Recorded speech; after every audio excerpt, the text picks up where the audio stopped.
Also, a few weeks ago, I had the privilege of speaking to a business group, and I was asked to talk about some issues on planning for philanthropy and also on estate planning. And I was asked to name the 5 biggest estate planning mistakes I see on a regular basis, and I came up with this list.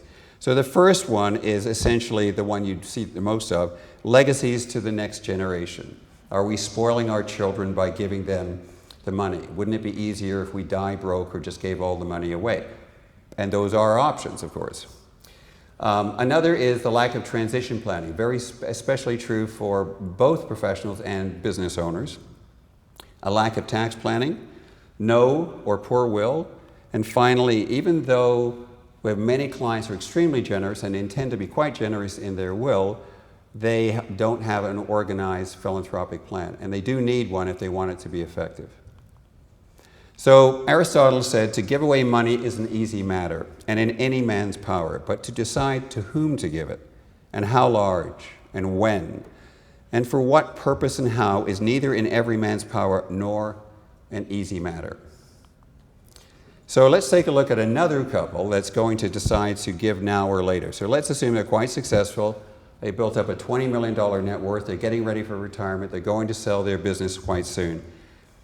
And let's say we do a quick analysis of how much income tax their estate would have to pay, how much they would have to pay in probate fees, and how much they would have to pay in U.S. estate tax because they own recreational property in the U.S.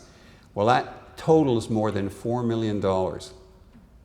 But they have options. So they could take the following 5 steps. I'm not going to get into technical details tonight, but they include the use of an alter ego trust, an estate freeze, a donor-advised fund, changing the structure or the ownership of their U.S. assets, and making better use of their insurance. So if they do all of these things, immediately their estate tax liability will drop by 60% to about $1.5 million. So that's what the point of estate planning is to reduce this tax liability that is typically growing on an estate.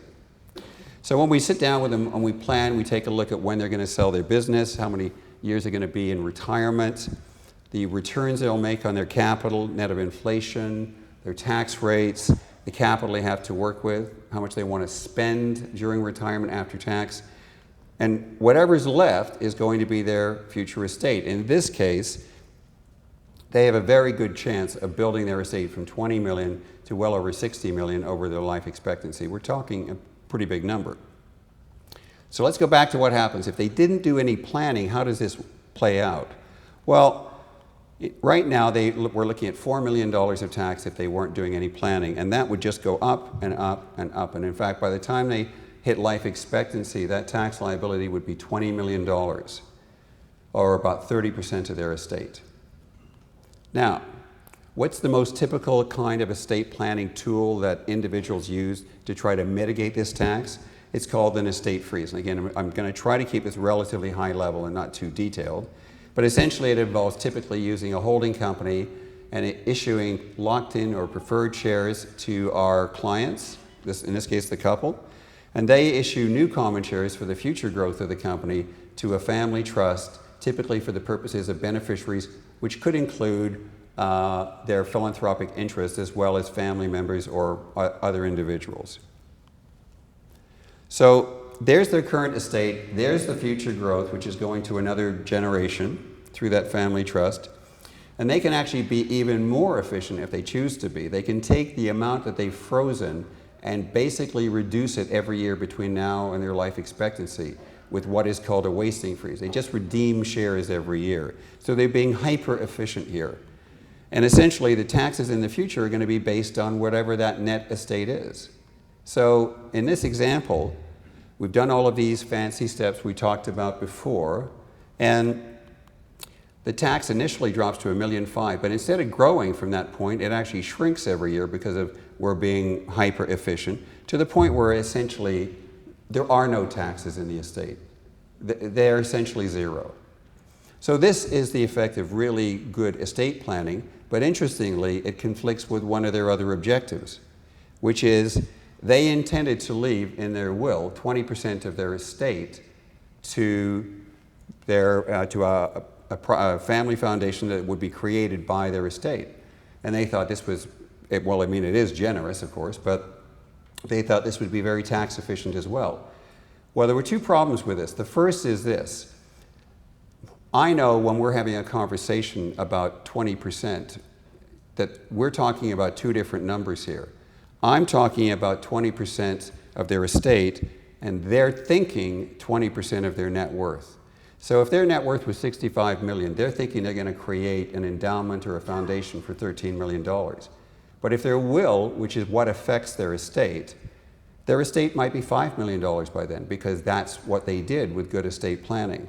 So the net result is effective estate planning means your estate is only a fraction of your net worth. That's the point of doing effective estate planning. So the potential problems are something like this.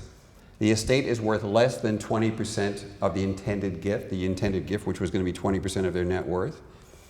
The value of the gift in any event, it far exceeds how much of the estate is taxable, which means most of the gift gets made and there's no tax deduction. There's no tax benefits received. So it raises a very interesting question, which I think is going to be a focal point of some of the discussions that David and Frank are going to have a little later tonight, which is this. Would it have been better for this couple to have given more of that money during their lifetime? Would they have saved more tax? Would they have enjoyed more seeing who actually received the benefits of the money that they were giving while they were still alive? I think a fair statement is the answer to both questions is yes. And there are some very effective ways to accomplish that. So, as you know, or at least some of you know, we have our own public foundation, PGF. It lets you set up a donor-advised fund. We cover all of the operating expenses, so there are no expenses allocated to any of the account holders. It operates a bit like a mini foundation, and the clients can move the capital at any future time to their own foundation if they choose to.